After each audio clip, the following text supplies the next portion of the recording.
মহাবিদ্যালয় বিশ্ববিদ্যালয়ত যিসমূহ পাঠ্যক্ৰম চলি আছে তাত ব্যাপক সালসলনিৰ প্ৰয়োজন হৈছে। আধুনিক যুগোপযোগী আৰু সংস্থাপনমুখী পাঠ্যক্ৰম অসমত প্ৰৱৰ্তন কৰিব লাগিব।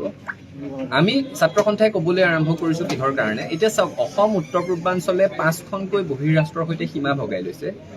চাইনা, নেপাল, ম্যানমাৰ, ভূটান, বাংলাদেশ 5খনকৈ ৰাষ্ট্ৰৰ সৈতে সীমা চোৱা এনেকুৱা ধৰণৰ ভৌগোলিক অৱস্থানত থকা অঞ্চল পাবলৈ বিৰল।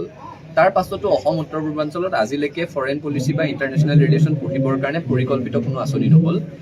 আমাৰ খনিজ সম্পদত অসম চহকী বুলি সৰুৰে পৰাই পাঠ্যপুথিত পঢ়িহে আহিছোঁ। সেই খনিজ সম্পদৰ সম্ভাৱনা, তাক লৈ সৃষ্টি হ'ব পৰা সংস্থাপন সন্দৰ্ভত গৱেষণাৰ কাৰণে কোনো মাইনিং ইনষ্টিটিউট আজিলৈকে নহ'ল। এতিয়া ইকনমিক জিঅ'গ্ৰাফীৰ কথাটো কৈছোঁ, সেইটো এটা উদাহৰণহে, তেনেকুৱা আৰু বহুত হ'ব পাৰে। এতিয়া ভূগোল সকলোৱে পঢ়ি আছোঁ, ভূগোলৰ লগত অৰ্থনীতি সংলগ্ন কৰাৰ কথা কৈছোঁ। ইতিমধ্যে কাউন্সিলৰ ফালৰ পৰা আৰম্ভও কৰিছে, ক্লাছ 11ত এখন পাঠ্যপুথি তেওঁলোকে প্ৰণয়ন কৰিছে, প্ৰয়োজনীয়। এতিয়া তেজপুৰৰ লিচু অসমৰ লগতে বাহিৰলৈ বিদেশলৈ ৰপ্তানি হৈছে, আমি গৌৰৱবোধ কৰিছোঁ।